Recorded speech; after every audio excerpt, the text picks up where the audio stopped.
अस्सलाम वालेकुम students, welcome back to the channel mathematics by Larif Panjwani. आज हम स्टार्ट करेंगे एक्सरसाइज 2.5। एक्सरसाइज 2.5 स्टार्ट करने से पहले हमने लास्ट जो पढ़ी थी एक्सरसाइज 2.4 पढ़ी थी, लेकिन उसके अंदर कुछ क्वेश्चंस थे जो मिस हो गए थे मुझसे। तो मैं सबसे पहले वो क्वेश्चंस कवर करवाऊंगा आप लोगों को। दो क्वेश्चंस थे जो मुझसे मिस हो गए तो इसके अंदर उस लेक्चर के अंदर, वो बड़े इंपॉर्टेंट क्वेश्चंस हैं। तो पहले मैं 2.4 के जो लास्ट टू क्वेश्चंस हैं जो मुझसे मिस हो गए हैं, क्वेश्चन 3 के वो पार्ट्स थे, वो मैं कवर करवाऊंगा आप लोगों को। इसके बाद हम 2.5 को स्टार्ट करते हैं।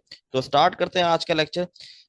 तो थोड़ा रिवाइज करवा देता हूँ। सबसे पहले हम पढ़ रहे थे एक्सरसाइज 2.4 के अंदर प्रॉपर्टीज के थ्रू डिटरमिनेंट की वैल्यूज निकाल रहे थे, मतलब प्रूफ कर रहे थे डिटरमिनेंट के प्रॉपर्टीज ऑफ डिटरमिनेंट हम अप्लाई करके इसको प्रूफ कर रहे थे या सॉल्व कर रहे थे क्वेश्चंस को। तो ये हमारे पास एक क्वेश्चन है, क्वेश्चन 3 का ये पार्ट है, जिसके अंदर हमें एक साइड को दूसरी साइड पे प्रूफ करना है। मतलब हमने लेफ्ट हैंड साइड सेलेक्ट किया और राइट हैंड साइड बनाया है। तो लेफ्ट हैंड साइड हमारे पास है अल्फा बीटा गामा, फिर beta gamma, gamma alpha, alpha beta and then alpha beta gamma, alpha beta gamma and alpha beta gamma. तो सबसे पहला स्टेप जो मैंने इसके अंदर किया हुआ है, सबसे पहला स्टेप मैंने मल्टीप्लाई करा दिया रॉ वन को अल्फा से। यहाँ पर मेंशन नहीं, यहाँ पे अल्फा आएगा इस साइड पे, ठीक है।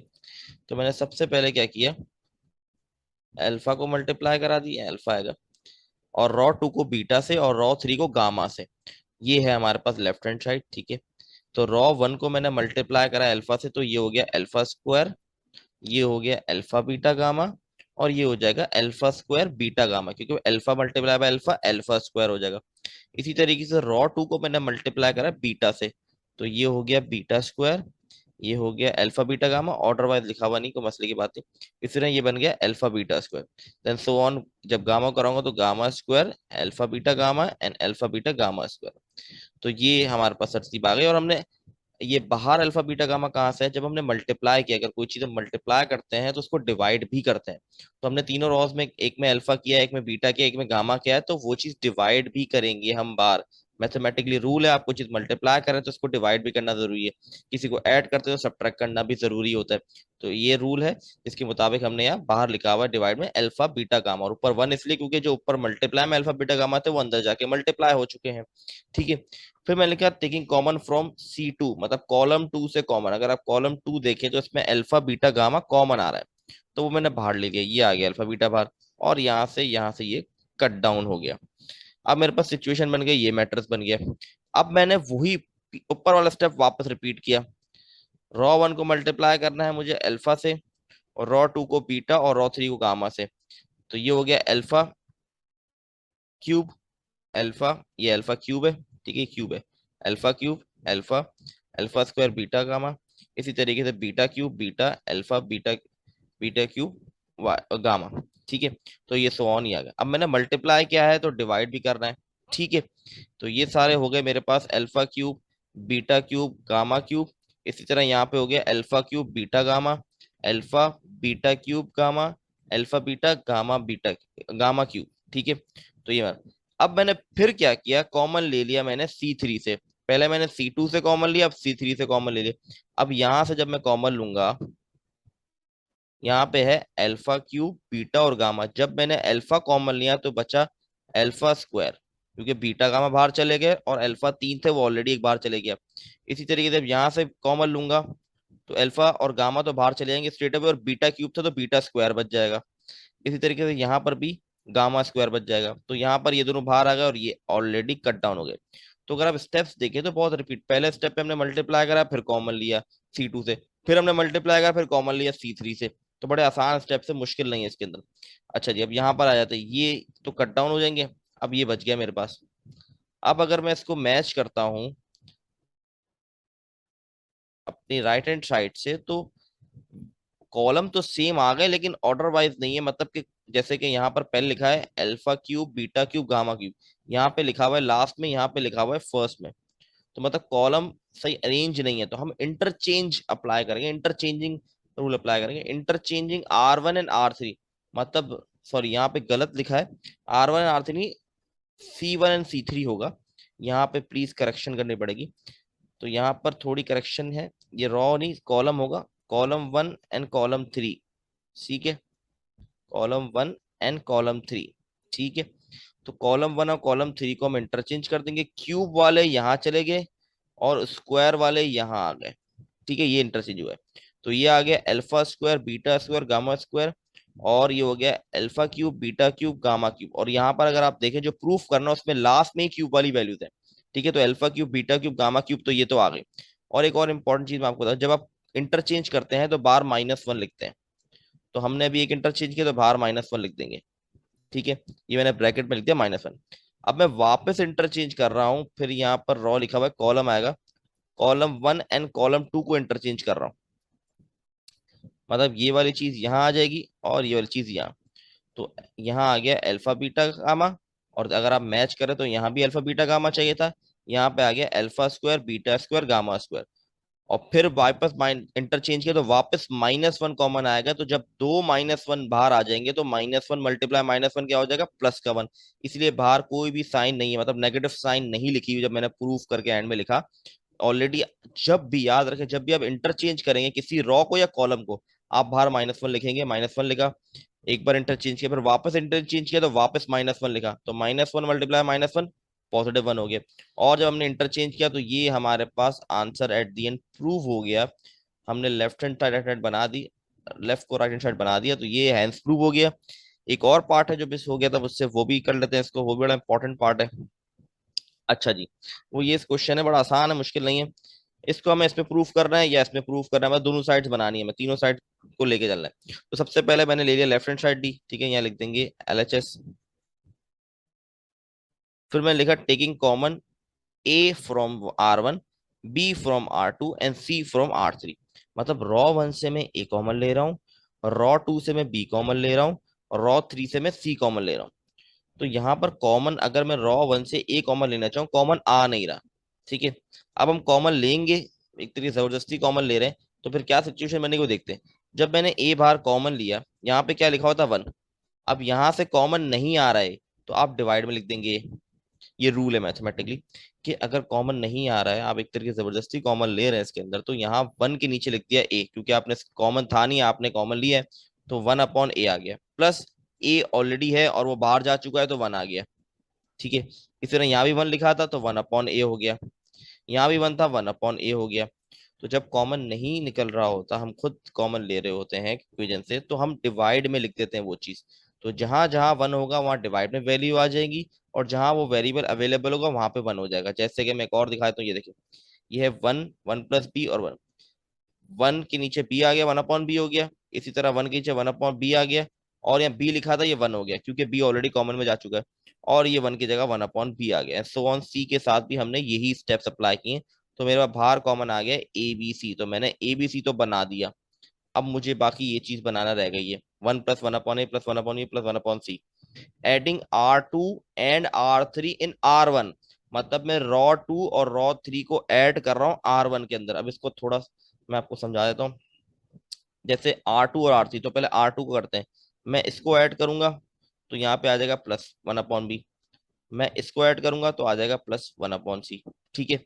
यही कह रहा है कि आप रॉस को ऐड करते हैं, ठीक है। इसी तरीके से ये पूरी चीज वहां ऊपर जाएगी तो ये ऐड हो गई, ये आ गई। C ऊपर गया, वो भी प्लस होके आ गया। इसी तरह 1/B ऊपर गया, प्लस होके आ गया। 1/C +1, वो भी ऊपर गया, ऐड हो गया, ठीक है। बस सिंपली मैंने ऊपर जाके प्लस के साथ लिख दिया रॉ 2 और रॉ 3 की वैल्यूज को। बाकी सिर्फ क्योंकि रॉ 1 के अंदर ये परफॉर्म हो रहा है ऑपरेशन, तो रॉ 1 में इफेक्ट आएगा, बाकी सब अपनी जगह पर ही रहेंगे, कोई इफेक्ट नहीं आएगा। तो अगर अब आप नोट करें तो रॉ 1 के अंदर कॉमन आ गया हमारे पास, तीनों मतलब फर्स्ट रॉ जो है उसकी सारी वैल्यू सेम है।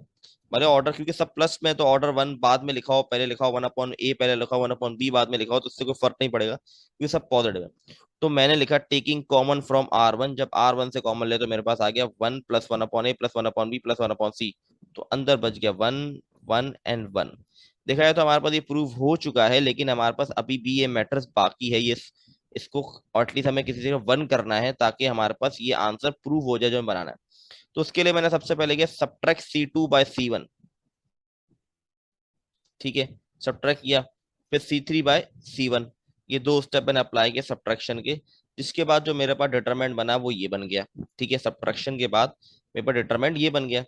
ठीक है, अब ये मैंने क्यों किया, ये मैंने इसलिए किया कि मैं जितना अपने लिए सिंप्लीफाई कर दूं मैटर्स को उतना मैं आसान है मेरे लिए।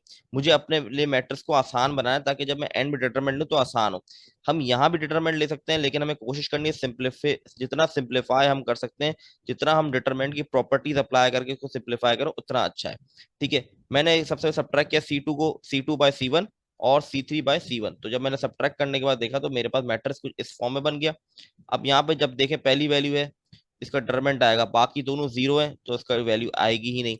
तो मैंने इसका डिटरमिनेंट लिया तो डिटरमिनेंट आ गया 1, और जब 1 इससे मल्टीप्लाई होगा तो यही चीज बन जाएगी, तो ये हैंस प्रूव हो जाएगा। तो ये वाली साइड तो ऑटोमेटिकली हमारी बन चुकी है जब 1 से मल्टीप्लाई।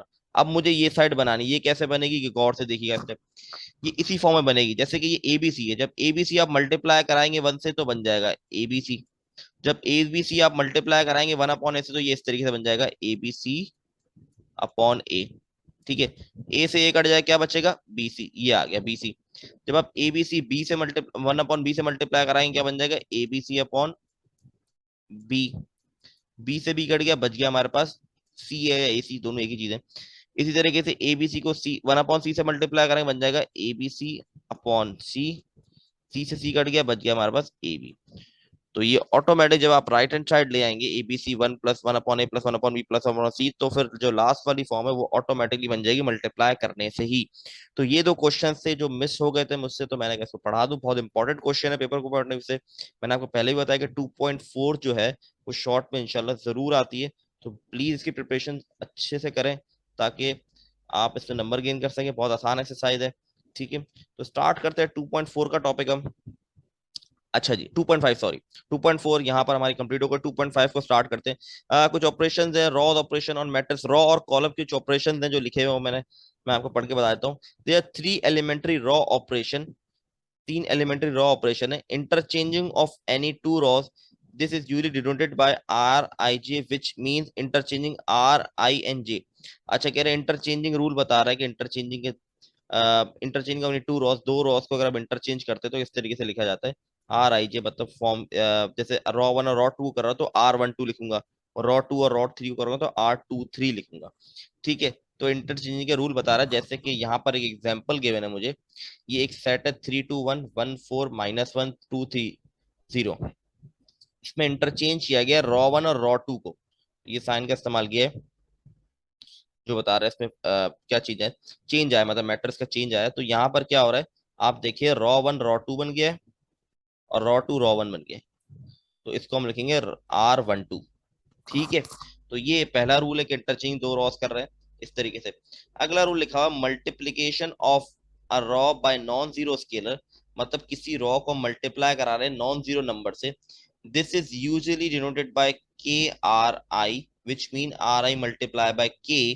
अच्छा जी, इसका मतलब ये है कि अगर मैं किसी रॉ को मल्टीप्लाई करवा रहा हूं किसी नॉन जीरो नंबर से तो इसको हम ऐसे डिनोट करेंगे KRI। फॉर एग्जाम्पल जैसे कि ये मैट्रिक्स है, इसमें मैं फर्स्ट रॉ 1 को मल्टीप्लाई करा देता हूँ 2 से, तो ये बन जाएगा 2 8 एंड -6। तो इसको लिखने का तरीका है 2R1। तो बहुत सिंपल सिंपल रूल है, और पीछे आपने 2.4 पढ़ी है, बहुत आसान है, उससे काफी मिलती जुलती चीजें हैं। तो ये तरीका है।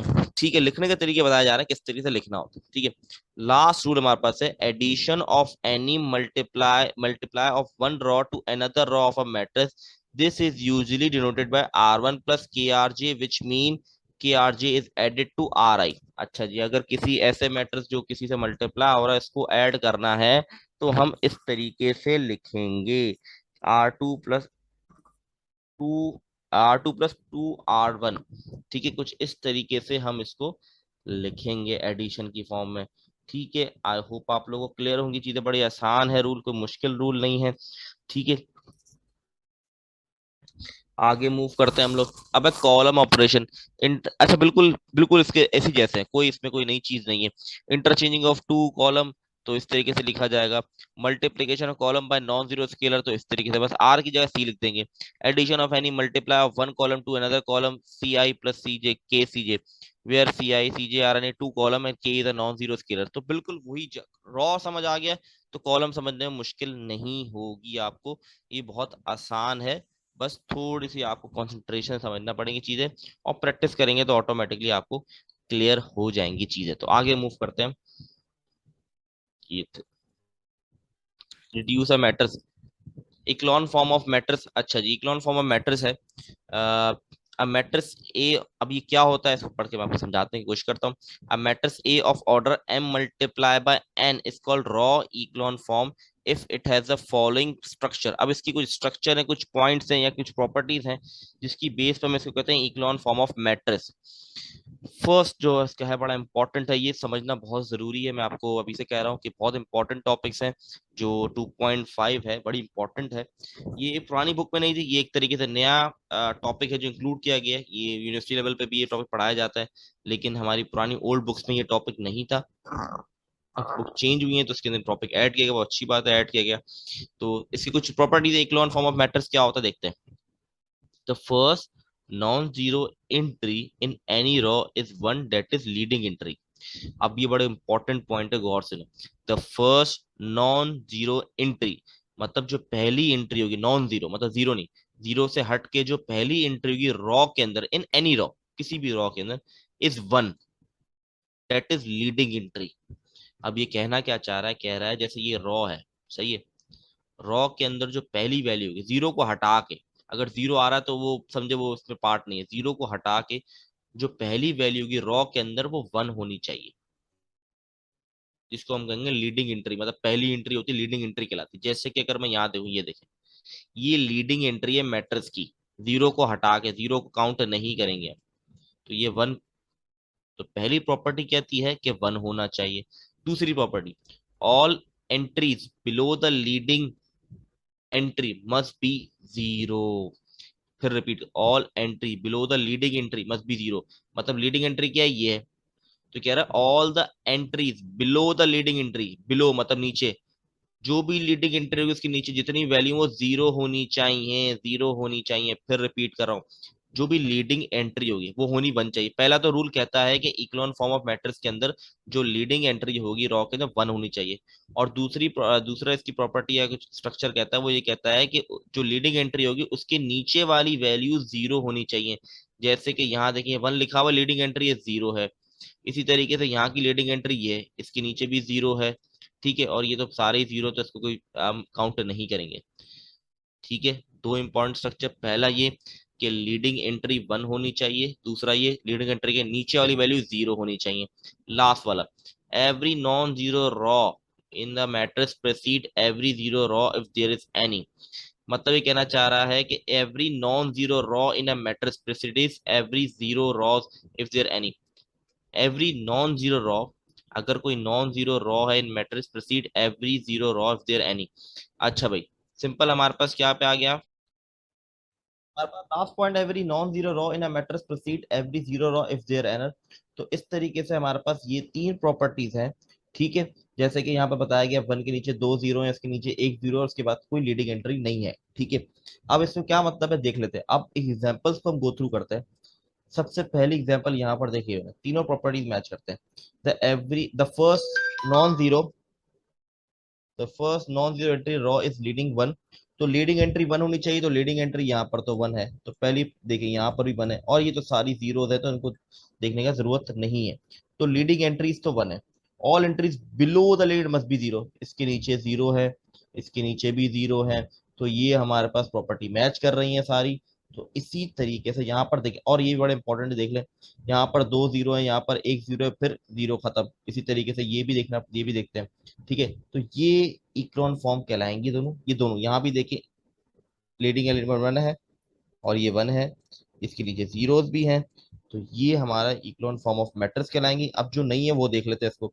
यहाँ पे लीडिंग एंट्री वन है और इसके नीचे जीरो नहीं है, वन है, तो ये नहीं कहलाएगी इक्लॉन फॉर्म। इसी तरीके से यहाँ पर लीडिंग एंट्री वन है, इसके नीचे जीरो है, ठीक है, लेकिन जब सेकंड रो में मैं जा रहा हूँ तो वहां पर लीडिंग एंट्री माइनस वन आ रहा है, तो इसीलिए ये भी नहीं कहलाएगा इक्लॉन फॉर्म। तो ये था इक्लॉन फॉर्म मैट्रिक्स। बहुत जरूरी है इसके कॉन्सेप्ट को क्लियर रखना आप लोग के लिए। अगर आपका कॉन्सेप्ट क्लियर होगा तो आपके लिए आसानी होगी, अगर कॉन्सेप्ट क्लियर नहीं होगा तो मुश्किल हो जाएगा। अगला, reduce equivalent form of matrix. अब matrix A of order m multiply by n is called reduce equivalent form of if it is an equivalent form इसको रिड्यूस हम कह सकते हैं इक्विवेलेंट फॉर्म में। Additionally all the elements of column which contain leading entry one are zero except the leading entry. अब ये बड़ा इसमें एडिशन है। अच्छा, इक्विवेलेंट फॉर्म ने पढ़ा, उसकी अगर बेसिक क्लियर है आपको कॉन्सेप्ट है, तो रिड्यूस में एक एडिशनल चीज है, वो क्या है? Additionally all the elements of column, हर एलिमेंट कॉलम का, विच कंटेन लीडिंग एंट्री, जो लीडिंग एंट्री कंटेन करता है, are zero except leading entry. ये कह रहा है जो भी लीडिंग एंट्री है उसके नीचे जितनी भी वैल्यूज होती है वो जीरो होनी चाहिए। तो ये कहलाएगा रिड्यूस इक्विवेलेंट फॉर्म। तो ये जीरो है, ये भी जीरो है, इसके नीचे वैल्यू ही नहीं है। इसी तरह ये भी जीरो है, ये भी जीरो है। तो जो लीडिंग एंट्रीज हैं उसके नीचे वाली वैल्यूज जो है हमारे पास जीरो होनी चाहिए। ठीक है, इसी तरीके से ये दोनों एग्जाम्पल गिवन है। आपको एग्जाम्पल गिवन क्या कहते हैं? रिड्यूस इक्विवेलेंट फॉर्म की। नीचे इक्विवेलेंट फॉर्म नहीं है, ठीक है। इसी तरीके से ये आपको एग्जाम्पल गिवन जिसमें इक्विवेलेंट फॉर्म नहीं है ये चीजें, ठीक है। तो जैसे कि एग्जांपल यहाँ देख लेते हैं, लीडिंग एंट्री वन है, इसके नीचे जीरो है, लीडिंग एंट्री वन है, इसके नीचे जीरो है, और ये लीडिंग एंट्री आ गई फोर, तो ये तो अलाउ ही नहीं है, तो ये क्रॉन भी नहीं होगा, तो कट गया। इसी तरीके से यहाँ वन लीडिंग एंट्री, इसके नीचे जीरो है, ये थ्री आ गया, तो ये तो हो ही नहीं सकता। तो ये था echelon form of matrix and reduce echelon form of matrix. बड़ा इंपॉर्टेंट है इसकी बेसिक्स आपको आना। अगर बेसिक क्लियर होंगी तो बहुत ही आसान है सॉल्व करना। तो आगे मूव करते हैं, आप क्लियर होगी चीज आपको। अच्छा जी, एग्जांपल्स देख लेते हैं हम। सबसे पहले इसकी रिड्यूस द मैट्रिक्स ए, इसको रिड्यूस करना है रॉ इक्विवेलेंट फॉर्म के अंदर। तो हमने जो रॉ ऑपरेशंस पढ़े थे वो यहाँ पर इंप्लीमेंट करके हम इसको इक्विवेलेंट फॉर्म बनाएंगे। इक्विवेलेंट फॉर्म हम पीछे देख चुके हैं कि हमें लीडिंग एंट्री वन होनी चाहिए, नीचे कॉलम जीरो वगैरह, ये सारी हमने पीछे गो थ्रू कर लिए, और प्रेसिडेंस जीरो होनी चाहिए, सबसे सारी चीज हमने तीनों प्रॉपर्टीज देख ली इसकी। तो देखते हैं इस क्वेश्चन को। सबसे पहले ये हमारा मैट्रिक्स गिवन है, ठीक है। सबसे पहला स्टेप किया गया आर वन टू का मतलब है, ये हमने रॉ ऑपरेशन के अंदर पढ़ा था, आर वन टू का मतलब रॉ को इंटरचेंज किया गया, मतलब इसको रॉ चेंज की गई यहाँ पर। रॉ वन और रॉ टू को चेंज किया, देखिए यहाँ पे रॉ वन है two three one minus one four, इसको इंटरचेंज कर दिया गया रॉ टू के साथ। अब ये क्यों किया गया? बड़ी इंपॉर्टेंट ये बात समझना आप लोग को। अगर आप लोग को प्रॉपर्टीज पीछे समझ आ के फॉर्म होता क्या है, तो आप लोगों ने ये ट्राई करना है किसी तरीके से लीडिंग एंट्री को वन करना, क्योंकि इसके फॉर्म ये होती है कि लीडिंग एंट्री वन हो और उसके नीचे वाले सारे जीरो हो, ठीक है। जब मैंने इंटरचेंज किया तो यहाँ पर लीडिंग एंट्री वन आ गई। जब मेरी पहली रॉ की लीडिंग एंट्री वन आ गई, तो अब मेरा टारगेट है कि उसके नीचे वाली वैल्यूज को जीरो करना। ये ट्रिक अगर आप इस तरीके से लेके चलेंगे तो आपके लिए आसान होगा। आपने फर्स्ट रॉ की लीडिंग एंट्री को वन कर दिया, बाकी वैल्यूज कोई भी हो डजेंट मैटर।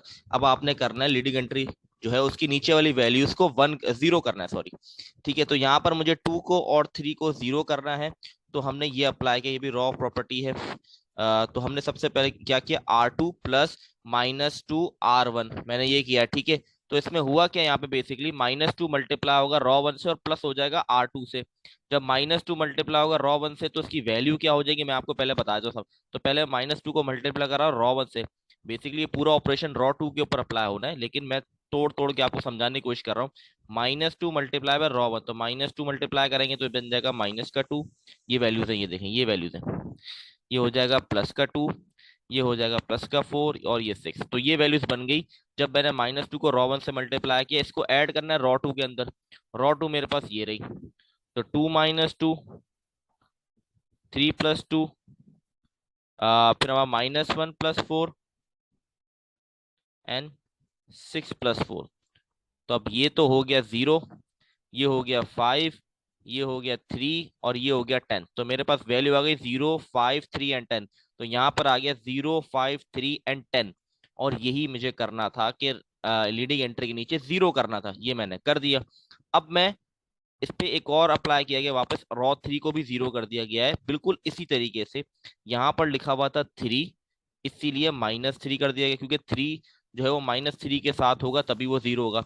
तो रॉ वन को पहले मल्टीप्लाई कर दिया माइनस थ्री के साथ, इसको ऐड कर दिया रॉ थ्री के साथ, जैसे मैंने ये स्टेप करके दिखाया रॉ टू के साथ, एग्जैक्टली वैसे ही। तो यहाँ पे वैल्यू आ गई जीरो वन, सॉरी ये जीरो टू नाइन एंड 11। तो पहला स्टेप मैंने कर दिया, वो स्टेप ये था कि हमने पहले सबसे पहले स्टेप के अंदर, मैं इसको सबको क्लियर कर देता हूँ चीजें। सब फर्स्ट स्टेप के अंदर हमने इंटरचेंज करके वन ले आया लीडिंग एलिमेंट में, फिर हमने रॉ 2 और रॉ 3 के अंदर ऐड कर दिया, तो यहाँ पर हमारे पास जीरोस आ गए नीचे। तो मतलब रॉ 1 का काम आपने कंप्लीट कर दिया।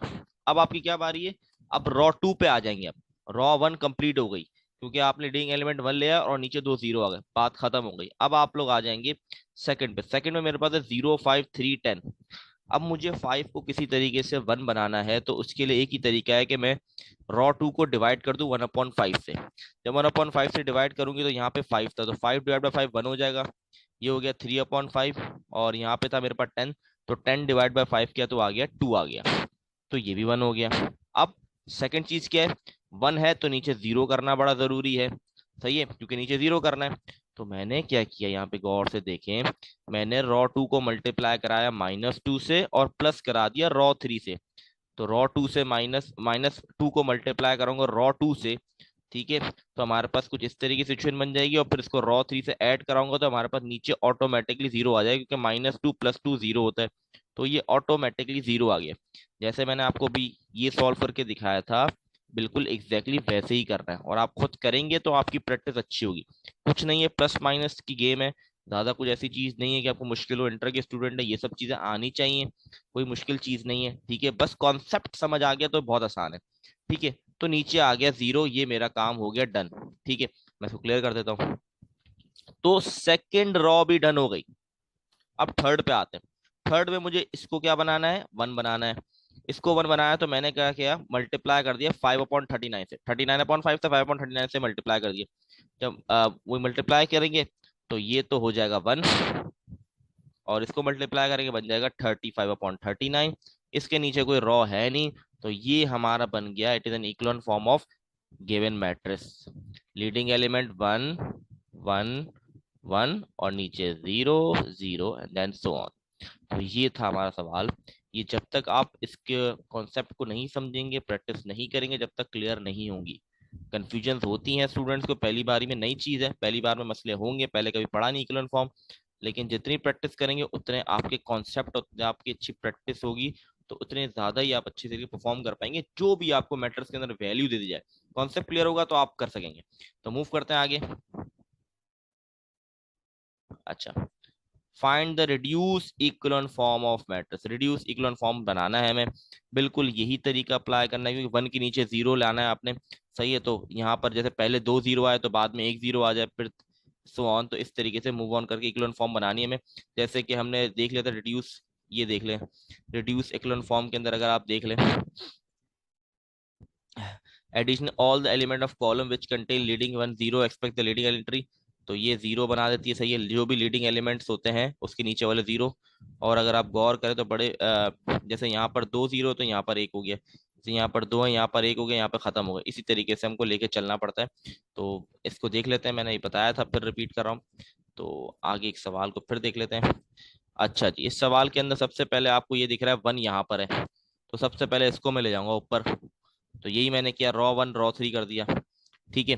अब मुझे क्या करना है, जब 1 के नीचे मुझे जीरो, ये लिखा हुआ है -4, इसके साथ +4 कर दूंगा तो ये क्या हो जाएगा, जीरो हो जाएगा। तो मैंने क्या किया, रॉ 1 को मल्टीप्लाई कर दिया +4 से, और ऐड करा दिया रॉ 2 के अंदर। ये बिल्कुल वैसे ही स्टेप है, तो ये ऑटोमेटिकली जीरो हो गया। सही है। अब यहाँ पर लिखा हुआ है 6, तो इसका मतलब 6 को यहाँ प्लस का 6 है तो माइनस कराऊंगा। रॉ 1 को मल्टीप्लाई करा दिया -6 से, और प्लस करा दिया रॉ 3 के अंदर। क्योंकि प्लस माइनस की गेम है सारी, ये जितनी आप प्रैक्टिस करेंगे उतना आपको ये बेसिक कॉन्सेप्ट क्लियर होते जाएंगे, और प्लस माइनस आप लोग को आते ही होंगे, ऑब्वियसली इंटर के स्टूडेंट को चीजें आनी चाहिए। तो -6 को मल्टीप्लाई कराया रॉ 1 के साथ, और उसको फिर हमने ऐड करा दिया रॉ 3 में। तो यहाँ भी आ गया 0, -9 एंड 26। अब हम अगला स्टेप क्या करेंगे, नेक्स्ट स्टेप के अंदर यहाँ पर क्या लिखा है बताइए। यहाँ लिखा हुआ है 1/9 रॉ 2, ये लिखा हुआ है, मतलब 1/9। क्योंकि यहाँ पे देखिए, फर्स्ट आपने 1 लीडिंग एलिमेंट 1 बना दिया, उसके नीचे जीरो कर दिया। अब सेकंड रॉ की बारी है, तो यहाँ पे 9 था, इसको 1 बनाने का एक ही तरीके 1/9 कर दूं, तो 9 से 9 कट जाएगा, 1 आ जाएगा। यहाँ पर इसको सॉल्व किया तो हमारे पास -26/9 आ गया, ठीक है। तो अब इसके नीचे इसको जीरो बनाना है। इसको जीरो बनाने के लिए हमने क्या किया, रॉ 1 को सबसे पहले -2 से -2r कर दिया हमने, -2 को मल्टीप्लाई करा दिया R2 से, और फिर माइनस करा दिया रॉ 1 में, ठीक है। इसी तरीके से हमने यहाँ पर क्या किया, R3 को प्लस करा दिया 9R2 से, तो वो नीचे ऑटोमेटिकली हो गया जीरो। मैं ये स्टेप को आपको करके दिखा देता हूँ, यहाँ पे शायद क्लियर ना हो। मैं ये वाला मैटर सबसे पहले आपको बना के दिखा रहा हूँ। यहाँ क्या हुआ है मैं आपको बताता हूँ। 1 2 -5 0 1 -26/9 0 -9 एंड 26। अच्छा जी, तो ये पहले ही ये तो सॉल्व हो चुका है, इसका कोई काम ही नहीं है वैसे तक।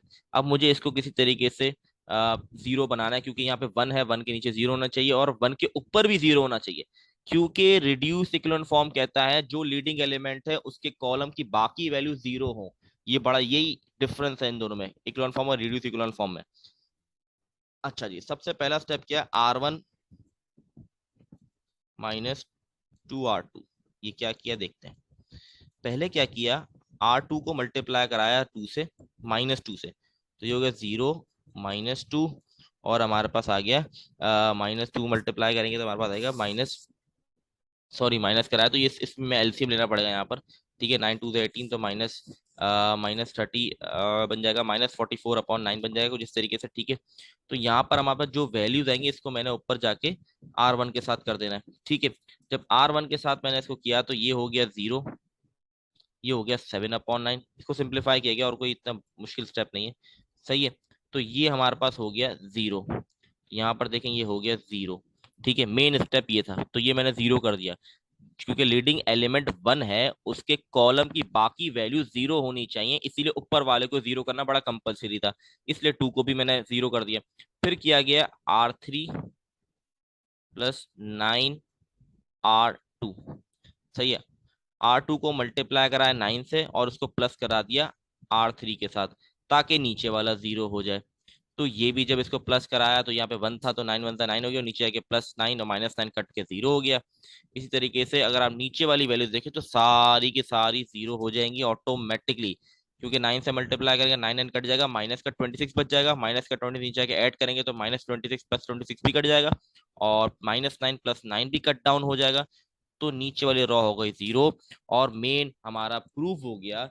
बहुत इंपॉर्टेंट स्टेप इसमें ये था कि आपने जो बीच में लीडिंग एलिमेंट आ रहा था 1, उसके ऊपर वाला और नीचे वाली वैल्यू भी 0 होनी चाहिए, क्योंकि जो भी लीडिंग एलिमेंट होगा उसकी रॉ की सॉरी इसकी कॉलम की बाकी वैल्यू 0 होना जरूरी है। ये रिड्यूस इक्विवेलेंट फॉर्म है। जब हम एक्सरसाइज के क्वेश्चन करेंगे तो और क्लियर हो जाएगा। अगर कंफ्यूजन है तो जितना आपने इसमें गेन कर सकते हैं नॉलेज, उससे गेन करें, 40% 50% जितना क्लियर हो गया। इंशाल्लाह जब हम एक्सरसाइज के क्वेश्चन करेंगे तो जैसे जैसे क्वेश्चन होते जाएंगे और चीजें क्लियर होती जाएंगी। फिर भी कोई कंफ्यूजन कोई सवाल हो तो आप जरूर पूछ सकते हैं। आगे बढ़ते हैं। अगला टॉपिक हमारा है recognize the rank of a matrix. अब ये मैट्रिक्स का रैंक कैसे निकालते हैं वो देख लें आप लोग, किस तरीके से निकाल, इसकी भी कुछ प्रॉपर्टी है। The number of non zero rows in equivalent form और reduce equivalent form of a matrix called rank of a matrix. जो नॉन जीरो रॉज होती हैं, इक्विवेलेंट फॉर्म हो या रिड्यूस इक्विवेलेंट फॉर्म हो, उसको हम कहते हैं रैंक ऑफ अ मैट्रिक्स। जैसे कि यहाँ पर देखें, ये एक बना हुआ है इक्विवेलेंट फॉर्म बना हुआ है। ठीक है, तो इसके अंदर यहाँ देखें ये नॉन जीरो है, ये नॉन जीरो है, तो इसलिए दो नॉन जीरो रॉज हैं, तो इसलिए हम रैंक आ गया 2। सही है, दो नॉन। यहाँ पर देखें ये बेसिकली बनी हुई है हमारे पास रिड्यूस इक्विवेलेंट फॉर्म, तीनों नॉन जीरो रॉज हैं, तो इसलिए रैंक हो गया 3। ठीक है, ये पूरी रॉ जीरो थी इसलिए ये काउंट नहीं होगी। दो रॉस थी जिसमें लीडिंग एलिमेंट थे, तो वो रैंक कितने आएंगे। सिंपल बात यह है कि जो इक्विवेलेंट और रिड्यूस इक्विवेलेंट फॉर्म होंगे उसके अंदर जो लीडिंग एलिमेंट्स वाले रॉस होंगी वो रैंक होंगी, जितनी भी होंगी। जैसे कि पहले वाले में 2 थी इसलिए 2, दूसरे वाले में 3 थी इसलिए 3। ये condition if A determinant is not equal to 0 then rank is equal to order of a matrix A. ठीक है, रैंक अगर डिटरमिनेंट 0 नहीं है तो रैंक बराबर होता है ऑर्डर ऑफ अ मैट्रिक्स ए, जो ऑर्डर होगा उससे मैट्रिक्स ए कहलाता है। सही है, इसी तरीके से फिर कह रहा है रैंक जो होता है वो हमेशा या तो 0 के बराबर होगा तो उससे बड़ा होगा, माइनस में नहीं जा सकता। Rank of non zero raw और कॉलम मैट्रिक्स इज 1। ठीक है, रैंक जो होता है नॉन जीरो रॉ और कॉलम मैट्रिक्स 1 होता है। ठीक है, तो आई होप आप लोग को क्लियर होगा लेक्चर। बड़ा इंपॉर्टेंट लेक्चर था ये आज का, क्योंकि अगले लेक्चर के अंदर हम एक्सरसाइज 2.5 स्टार्ट करेंगे, जिसके क्वेश्चन 1 क्वेश्चन 2 सॉल्व करेंगे। Equivalent form and reduce equivalent form के क्वेश्चंस है। अगर आपको ये बेसिक्स क्लियर होंगी तो आपके लिए आसान होगी, नहीं होंगी तो आपको इससे समझ नहीं आएगी। ठीक है, आई होप आप लोग क्लियर होंगी। इंशाल्लाह नेक्स्ट वीडियो के अंदर क्वेश्चन 1 क्वेश्चन 2 का सॉल्व करेंगे। तब तक के लिए अल्लाह हाफिज।